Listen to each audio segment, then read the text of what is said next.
Yeah, I'm playing Rivals later. That's why we're talking about it. Dev Talk Volume 10, Seasonal Rank Adjustment. Hello, Rivals. The first half, yo, shout out to Revenge Blake with the sub. The first half of Season 1 is reaching an end with the second half set to kick off February 21st, 2025. Get ready to welcome 2 new heroes, including the Thing and Human Torch, along with some major balance adjustments. Please, nerf the healer alts. I'm tired of waiting 12 seconds to beat a team that I'm better than. You're pushing the team scout back. Then out of nowhere, you hear, it's us against the world. The alt ends, commences another team fight. Somehow 30 seconds later, it's us against the world. Oh my God, bruh. These updates are expected to shake up the battlefield during the second half of Season 1. After character observations and considerations, we have concluded that player ranks during the first half of Season 1 are the best indicator of their competitive skills within the season, which is cap in itself too. So I actually did some digging. This shit is cap as fuck. So according to the data, if you have a 33% win percentage in ranked, you can hit Grandmaster. That's what a lot of people complain, that you get too many points for winning. I went and checked my stats. I have a 40% win rate. So then I said, oh, by that logic, that means I can hit Grandmaster. And I'm like, well, what's the difference between me and these other players? These other streamers are on the game for fucking 14 hours a day. It really comes down to who has more time. It's not skill-based matchmaking. According to the documents they released online, it's engagement-based matchmaking. To me, I don't know how I feel about that. How y'all feel about that, chat? I don't know how I feel about that. I just hit Grandmaster 2 days ago and hung up the jersey. It literally comes down to who's sitting in their chair longer than other people. Now, of course, there are going to be some anomalies out there. I've seen some people that have just never lost. I've seen one dude say he never lost a game until he hit Diamond.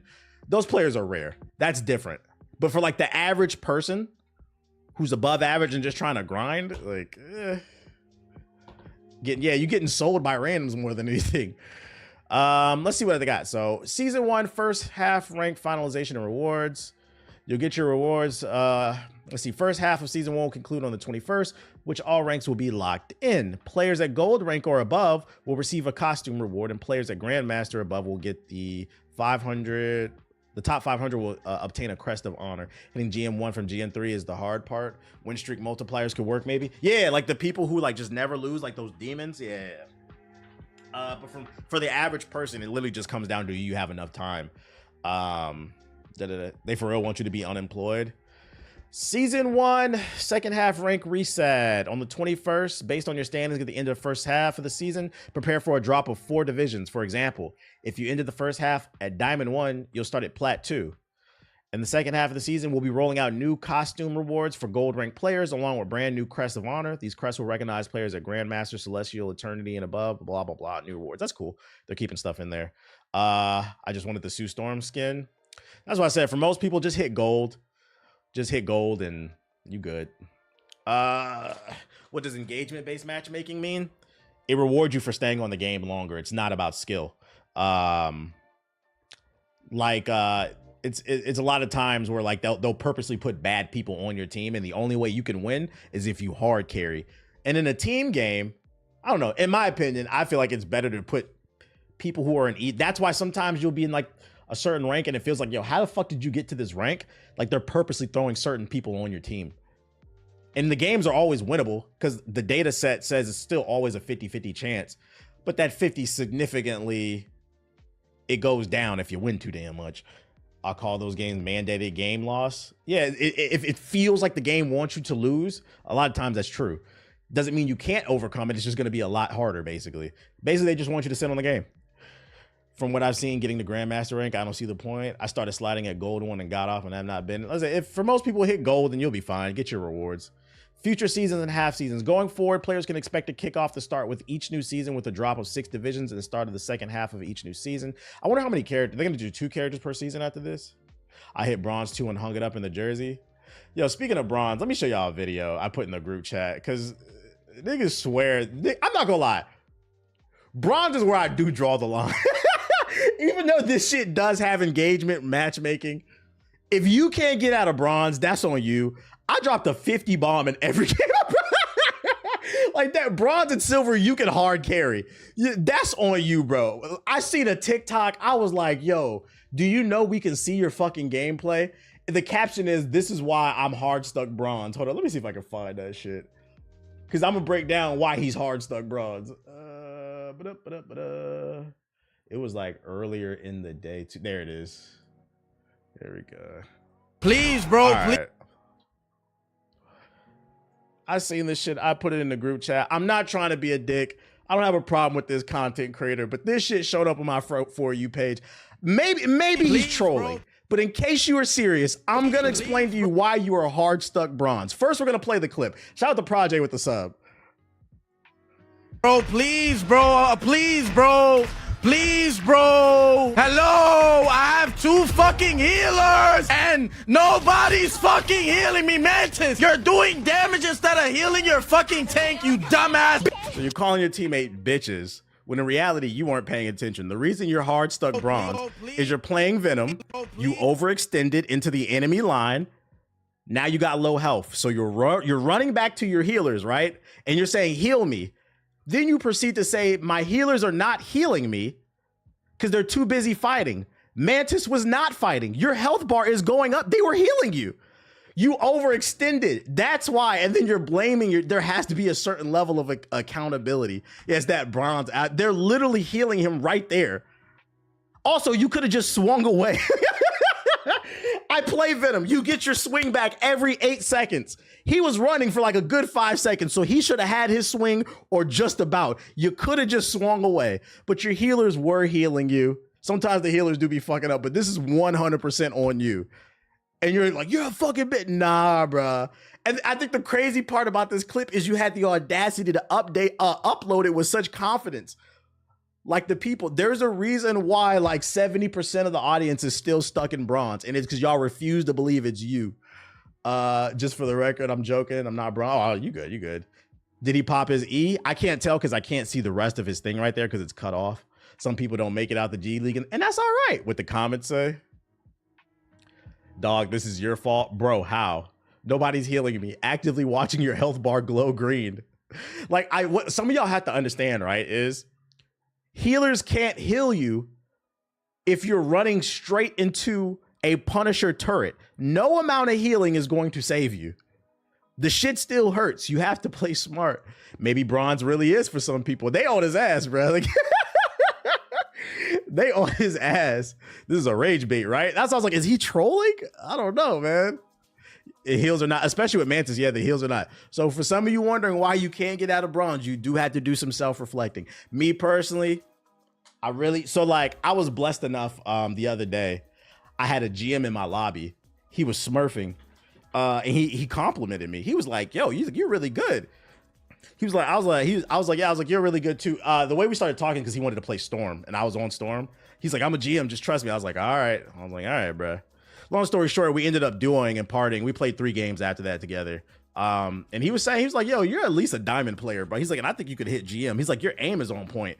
He's like, "You just got to clean up like the small stuff or whatever." But like watching him and playing with him, I was in the Discord for 3 games, but he was so calm while we were playing. I was like, yeah, I see what the problem. I be getting tilted when I be playing. You had to do some level of reflection. So I've been trying my hardest. What I've been doing and has been working for me, and my slide stopped. I slid from Plat 2 to Silver 1. I slid from Plat 2 to Silver 1, and I had to do some self-reflection. I am back in Plat 1. What has helped me is I play quick match more. TBH got scouted. I play quick match more. Like I'll play game. Whether I win or I lose, I go to quick play, and I just play like a chill, relaxed game. I notice because like this game is so overstimulating. If you just play some quick match games, get them in, and then go back in, I notice I play better all the time.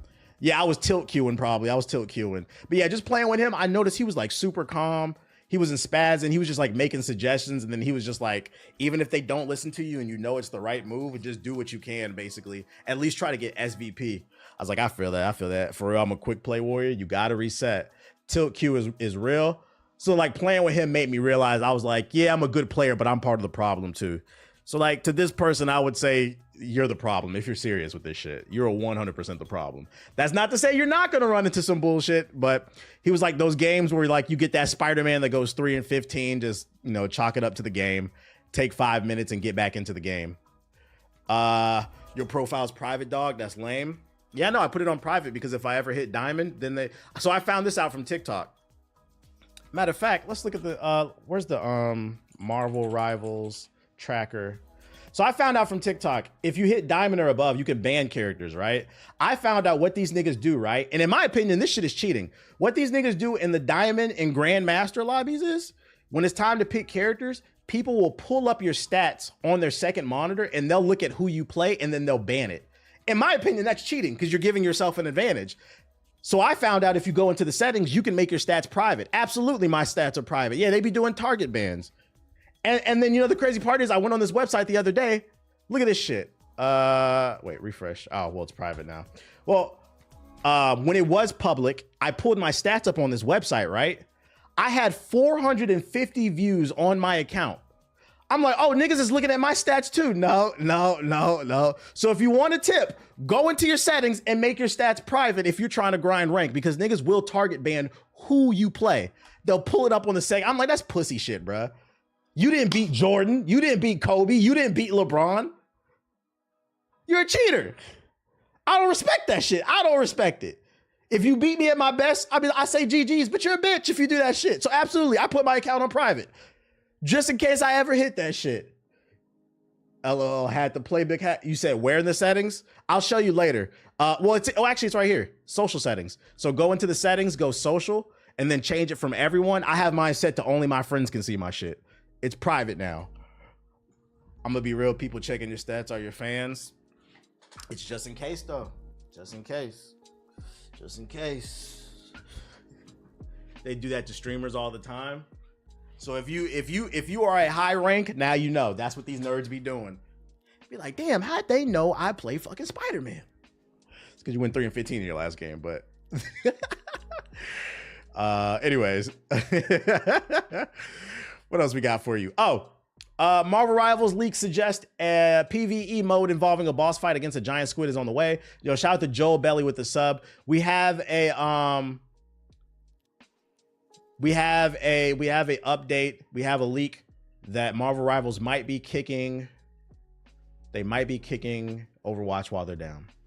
Remember that story mode that they were supposed to add? Apparently it's coming to this.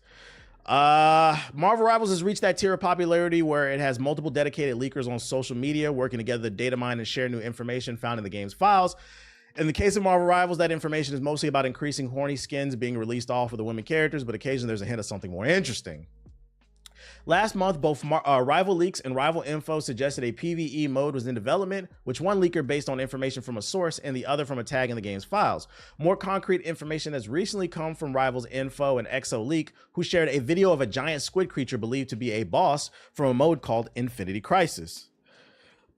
Excuse me, that Kraken adjacent beast could be Monstro, the menace from the murky depths, an octopus mutated by radiation who first appeared in the Tales of Suspense, or it could be one of any number of tentacle sea monsters who's shown up in Marvel Comics over the years, whether being wrestled by Conan's comic book in an incarnation or traveling from the Ultimate Spider-Man's pirate reality to menace Aunt May. Yeah, we get it.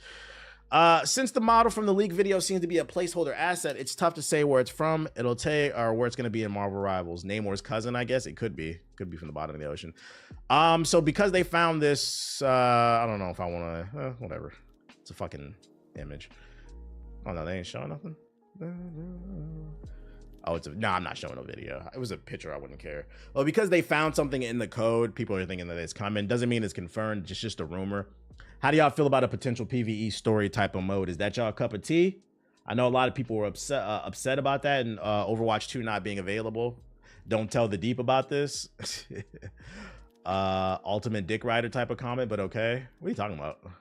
Boom, boom, boom, boom, boom, boom. I'm actually cool with it. Sounds cool. It's more content. I've seen some people complain there's not enough content, which I think there's a lot of different game modes. Why you got to stream when it's Luca's first game? You can watch the highlights, whether it's my channel or Luca's, it don't matter. Or you can watch both. trying to press you and we popping back at him. Trying to press me about what? I didn't even notice. Are you one of those nerds? Yeah, I just read about the reset, Saigon. You one of those nerds talking about my stats or whatever? I'm talking to your chatters, bro. They're lame as fuck. I don't know, man. If everybody says you're the problem, and everybody's kind of in agreements, what's the common denominator there, buddy? Maybe you should probably chill out. Let's see.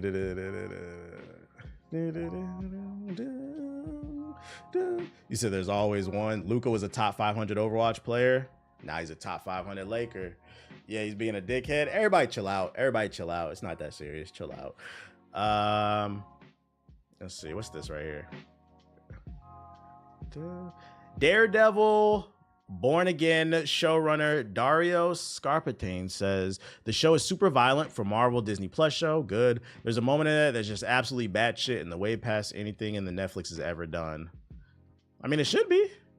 You talk about PlayStation being down? Yeah, we talked about it. Everybody good? Everybody good? They say the same thing about Echo and the show was trash. Y'all be so aggressive behind these keyboards. Yeah, I look back and I saw what you said. He said nobody was checking my stats. They're just fans. He didn't say anything that was like terrible. On the flip side, I don't understand why you so aggressive. Like, chill. Like, you good that you have a bad day, dude? Y'all niggas not gonna come at me in the chat because, like, for real, like, I'll let y'all niggas know. Like, chill, bro. Everybody chill out. Leave that man alone. You leave him alone. Everybody hug it out. What up, Monstars? Costco might have leaked the price of the Switch 2. Nintendo's unlikely to announce the price of the Switch 2 before the Nintendo Direct of April 2nd, but a new leak may have spoiled a surprise a few weeks ago. Now, we read an article last week that said $400. Let's see what this one says. As spotted by Nintendo Wire this week, a Canadian Costco employee recently shared pictures of an internal product listing as well as in-store prices tag for Nintendo's Switch placeholder. So according to Costco, it's going to be $500. Both pictures show a price of $500 Canadian. Well, that's Canadian dollars, which is $100 more than the. How much does that equal in US dollars? Let's see, 500 CAD to USD. Oh, so it's 400 then, because with taxes that would be 400. I don't know why I thought it would be 500. I thought it would be similar, like 550.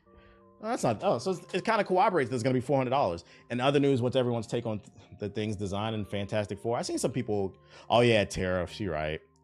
So $400 plus a tariff, probably $450, $500. Yeah. Okay, this corroborates the story because these are Canadian dollars. Doesn't confirm it's true because keep in mind this is a placeholder from Costco. They also spelled placeholder wrong. It says whatever. It doesn't mean it's confirmed. It's just a placeholder, but it could be the real thing. This is the second article we've seen where it said $400. So, you know, make sure you got your coins up if you want to get a Switch too. 1 second. I'm getting a notification. Luka Doncic pulls up from beyond the arc for his first points in the Lakers gold. Luka going crazy. Sue and Reed and Johnny definitely could have better casts. How come the DEI haters don't hate the fact that Pedro Pascal was playing Reed Richards? Isn't that supposed to be a white man? I mean, Pedro sounds kind of Hispanic. Like, I don't know. Is it only DEI when they're black or like? Like, did you see the Human Torch leak? I seen that when it first came out. Selective DEI. That's fucking funny. Selective DEI. I know that Storm is getting a buff with the fire tornado. I'm ready for that. Any fans of Resistance out there? It's because he's white passing, pretty much. Resistance 4 was pitched by Insomniac Games, but PlayStation turned it down. Insomniac Games wanted to develop Resistance 4, but PlayStation turned it down. That's according to a soon-to-be president of Insomniac Games, Ted Price. In an interview with Kinda Funny Games, Price was asked about his favorite game of his that was pitched but never greenlit. Yeah, I'll share that one, he said. Price said after a brief pause, Resistance 4.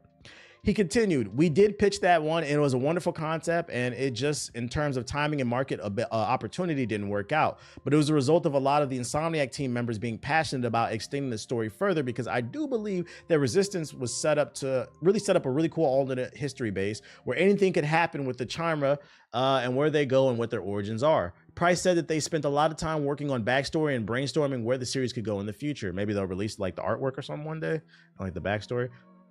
Personally, I love this franchise, he said. I was fortunate enough to be a creative director on the first 2 Resistances, and I remember many, many moments, good and bad, when it comes to development that taught us all a lot about how we can elevate ourselves under some pretty difficult situations. Love the franchise. I'm gonna be honest, I never played a Resistance game. The closest thing I played from Resistance, and correct me if I'm wrong, that Nazi dude with the sniper rifle in PlayStation All-Stars, he was from Resistance, right? That's the closest thing I played to Resistance. I didn't have a PS3. What was his name? The one with the gas mask and the sniper rifle. He kind of looked like some Nazi type shit. Is that the same? Nathan Hell was dry, but oh, that was Killzone. Oh, wrong game. I don't know what I'm talking about then. Yeah, I didn't have a PlayStation 3, so never mind. I'll take that. I'll take Fraud Watch. I don't know my PS3 games, chat. Like they are similar. I didn't have a PS3, so I played that later, PlayStation All-Stars. I got a PS3 literally like the last year that it was available because that's when I was able to afford it. So the only thing I remember playing on PS3 was PlayStation All-Stars and The Last of Us. Because remember, it did come out on the PS3, guys. Resistance is Sony's Gears of War. Wasn't it first person? Like Gears of War to me. Thank you. Thank you for the boop. So Tom Brady's still to go. I don't know nothing about football. I can't tell you. Juicy booty. Ooh.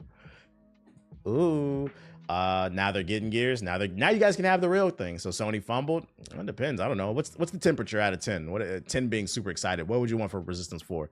Yeah, but I mean in terms of premise and story. Got you. Okay. Looks like another love TKO. Yeah, I remember Mag on PS3. That was one game I was jealous the PS3 had, but I didn't have a PS3 at the time because they had 100 people you could play online against. Ahead of his time. That was like PlanetSide 2 type shit. Elden Ring Nightreign details for procedurally generated maps unveiled. The upcoming release of Elden Ring Nightreign represents a different way to experience Elden Ring. While it changes up some things we expect from Software, don't expect the developer to stray too far from the formula. One thing that is changing, though, is the map design. According to Junya Ishasaki, in an interview with PC Gamer, the game will see large-scale changes to the terrain in the form of procedurally appearing volcanoes, swamps, or forests. We want the map itself to be a giant dungeon so players have the chance to traverse and explore a different way every time they play, he continues. You have to choose the boss you want to face at the end of the 3rd day. They then elaborate that the roguelike elements help offer a variety of choices for players to experience. Once you've made that choice, maybe you have an idea of how you want to strategize against that boss, and this might change how you approach the map. We wanted to offer players that agency to decide, I need to go after a poison weapon this time to face this boss. I just pray that there's a ton of content, because I have a fear that this is going to get boring really quickly. If there's only, because like they said that the map is going to have the regular map, but then a volcano, swamps, and forests might appear. So there's 4 options. I'm afraid there's going to be 5 bosses in like 5 different environments, and like it'll get old within like a week. But it's procedurally generated, so I mean, maybe it'll look a little bit different over time. I don't know. I have a bad taste in my mouth after that damn space game. Well, not the answer, because it came out first. Elden Ring should get the Nemesis system. Warner Bros. Is broke. They should sell the Nemesis system patent or license it so they can make some money. They broke. What we talking about? Elden Ring. Many developers focus on chasing popular trends to capture an audience, something the studios have done with the roguelike genre, but From Software is making sure they're doing it because it makes sense, not because it's popular. The developer explains that they want to focus on a new experience for the Elden Ring IP, and a roguelike is a great fit for that. For this new sense of accomplishment that you wouldn't quite find with Elden Ring or previous titles, we felt we needed some new mechanics and some new elements to add to the mix. Well, the maps wouldn't be the same every session. That's what they're saying. How different would it be, though? You know what I'm saying? Like, what's the difference between forest map number 1 and forest map number 2? Oh, the trees on the left instead of the right this time? I'm always skeptical of procedurally generated. All the volcanoes in the back instead of the front, but it's the same map. To me, that would get boring. But I'm gonna give him the benefit of the doubt. I feel like if there's any company that earned it, From Software did. Yeah, Forest Map number 3. I only played 1 Lost Planet game, but it was awesome. Oh yeah, I used to love Lost Planet. I used to go crazy. But what else I got for you? What's the Nemesis system? It's a system that's exclusive to the Shadow of Mordor series. Shadow of Mordor and Shadow of War are the only 2 games that it appeared in. It's gonna mostly be the same with a different skin. We'll see.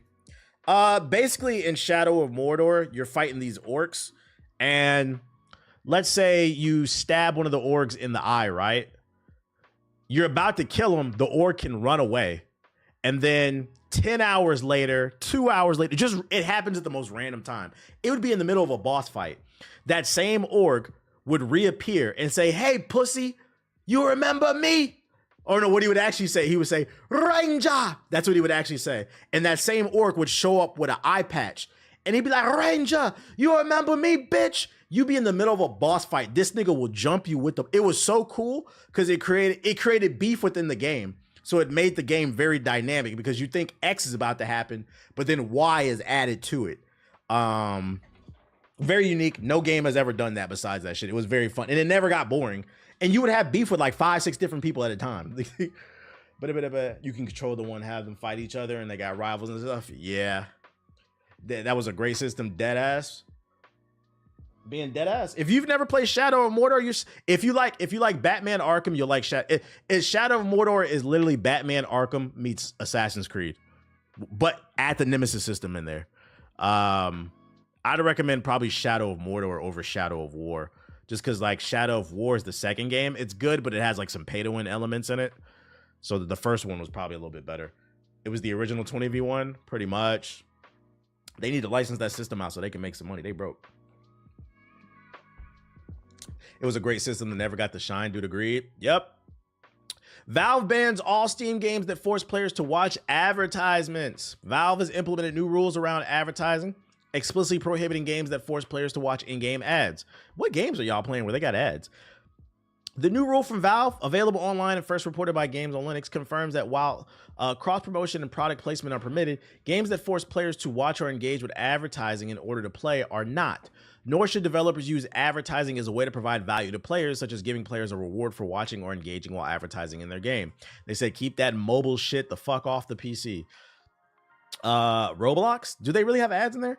Developers should not utilize paid advertising as a business model in their game, such as requiring players to watch or otherwise engage with advertising in order to play, or gating gameplay behind advertising, the rule explains. If your game's business model relies on advertising on other platforms, you will need to remove those elements before shipping on Steam. Some options you can consider include switching to a single purchase paid app or making your game free to play with optional upgrades sold via microtransactions or DLC. Now, this is good. This pertains to PC gaming, but this is good because a lot of times when one major company implements something, the competition does the same. This is why competition is important, because they're going to be afraid, you know, oh, damn, they don't have to worry about ads on this game on the PC version, but we have to do it on console. It might make them move to PC. So don't be surprised if PlayStation and Xbox do the same thing. Me personally, if I'm playing like a racing game and there's like a billboard, it doesn't really bother me, like whatever. But then you have games like 2K where it's literally billboards and just ads all in the city, and it completely slows down the game and the servers. It's too, like, as long as it's not intrusive, it never bothered me. But this is talking about like intrusive ads, like you getting a pop-up in the middle, like some mobile bullshit. Get this shit the fuck out of here. This is a W from Steam. I've been watching your old stream. You really be going through it like me? Yeah, I said it on my last stream. I think the reason that people enjoy watching my Marvel Rivals streams is because I feel like I give the everyday man's experience. I'm not playing in a 6-stack with a bunch of GMs pretending like I'm better than what I actually am. I'm just sure I like to think I'm an above average player just trying to make their way through the ranks, and because of that, you're gonna see a lot of the fuck shit that a lot of these other streamers don't get. Now, what did you link? What is this? How Popeyes and Don Julio got people acting after the collaboration? Why you send me this chicken shit, bro? Hey, be honest, chat. Who went to Popeyes for this Don Julio collaboration? Let me know. And then mods ban them. During Black History Month is crazy. Story that's shaking up the fast food world, a collaboration no one saw coming. Very hungry, eager customers lining up days earlier in anticipation for a collaboration. The audio in this video is messed up. I can only hear it out of my left ear. They should have went mono if they didn't get the stereo right. Is having with a popular brand, Don Julio. Yeah, no, I heard if you buy the combo piece, you get you actually get extra a Dawn bottle, right? Yeah, no, that's what I heard. That's what they told me. Yeah, no, check that out, Slam. Check that out. So how would you say you feel about the collaboration going on? The chat was doing you dirty while you were playing Monster Hunter. I started to figure it out towards the end. two corporations Trial and coming error. together and bringing something great to the community, you know. But yeah, Ronald I don't know, Reagan. this Ronald Reagan. When they dropped this Popeyes Don Julio collaboration, and they saw y'all niggas line out the door for some chicken and damn liquor, Ronald Reagan was down there in hell smiling. And the crazy part is, I can't confirm, but I heard Ronald Reagan was in hell, and he literally went to all 9 circles. Circle number 1, took a picture, smiled. 2, 3, 4. This nigga went to all 9 circles of hell and smiled and took a picture. He was happy about this collaboration, and he sprinkled crack everywhere. 2 weeks out before Black History CIA Month victory seems a laps. little sus. And Hell no, man. Fuck what y'all talking about. Then we lit out here. This the best thing Popeyes done ever did. For real, I ain't mess with Popeyes like that, man. It's really not hitting. I don't know what y'all talking about. But let me tell y'all what does hit, though. Church's chicken. Church's... Yeah, my man Taste Buds fucked up. Centro, pa arriba, pa abajo, pa adentro. Went to the same journey as Dante's Inferno. I can't do this chicken scare shit. I love lean. I can't. It's hard for me to watch this stuff, man. I can't do the chicken stuff, dog. I can't do it. We the only people on earth that get demonized for just existing, bro. Everybody on earth eats chicken, bro. But for some reason, it's a problem when we eat it, dog. That's what y'all need to stop and think about, bro. We the only people. Go to any of our music videos. When the English version coming out, just be harassed for existing, and then they fooled you into hating yourself. What Malcolm X said, who taught you to hate the color of your skin? Niggas got niggas afraid to eat watermelons, bro. Watermelons was a sign of wealth in our community. It's how we freed ourselves, sharecropping. We used to grow watermelons and sell them. What did they do? Create propaganda saying coons eat watermelon. Now you niggas is afraid to eat it. That's why I can't do the chicken and watermelon jokes. I can't do it, bro. That shit is all propaganda, brainwashing. I cannot do it. Let me see, open up Steam. Watermelon's nasty. Well, that wasn't the point of the conversation. See, and then this is another part of the conversation. We got to talk about media literacy. Nobody's talking about whether it was good or not. I don't know why that was so funny. Yeah, but it's nasty. Oh my God. Media literacy is at an all-time low, bro.